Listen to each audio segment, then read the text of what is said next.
Hello আমার প্রিয় বন্ধুরা, কেমন আছো সবাই? আশা করি ভালো আছো।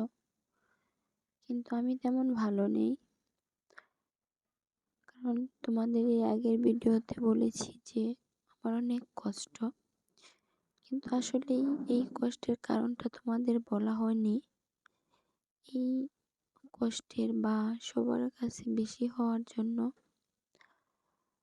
কারণ হচ্ছে আমি অনেক অসুস্থ। আর অনেক সার্জারি হয়েছে, অনেক ট্রিটমেন্ট হয়েছে। তো এত ট্রিটমেন্ট, এত সার্জারি করার পরেও আমি সুস্থ হতে পারিনি।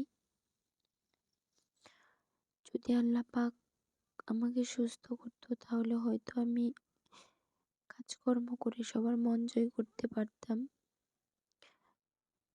আমি মনে করি মহিলাদের কপালটা এরকম। হয়তো আমার মতো হাজারো নারী আছে যারা এরকম অবহেলিত, শুধু অসুস্থতার কারণে কোনো কাজকর্ম করতে পারে না।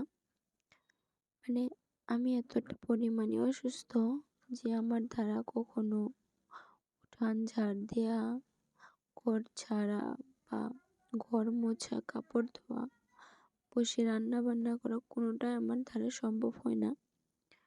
অনেক কষ্ট হয়ে যায় আমার জন্য। আমার ঘুম হয় না। স্নায়ুর ওষুধ, ঘুমের ওষুধ খেয়ে আমি ঘুমাই।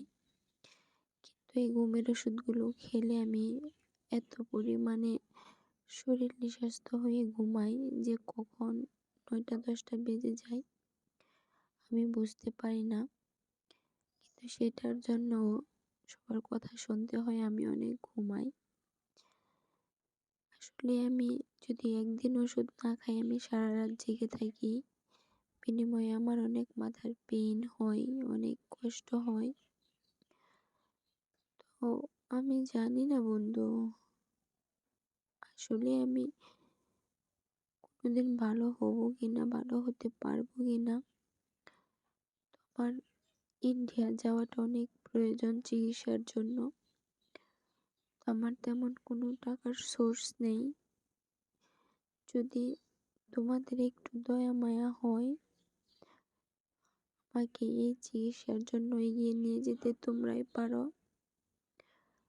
তো আমি তোমাদের কাছে সারা জীবন কৃতজ্ঞ থাকবো যদি তোমাদের ভালোবাসার সাপোর্ট পাই বা আমার লাইফ চালানোর একটা সিচুয়েশন আমার জন্য তৈরি হয়ে যায়, তাহলে আমি তোমাদের কাছে অনেক কৃতজ্ঞ থাকবো।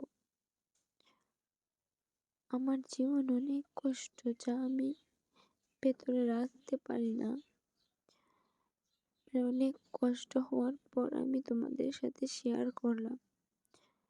যদি তোমাদের আমার কথাগুলো ভালো লেগে থাকে, আমার জন্য মায়া হয়ে থাকে, তাহলে অবশ্যই সাপোর্ট করবা।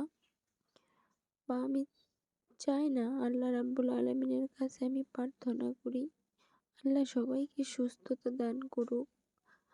আমার মতো লাইফ যেন কেউ সাফার না করে, আমার মতো জীবন কেউ না কাটায়। সবাই যেন ভালো লাইফ কাটাতে পারে, সবাই যেন ভালোভাবে চলতে পারে। আল্লাহ হাফেজ।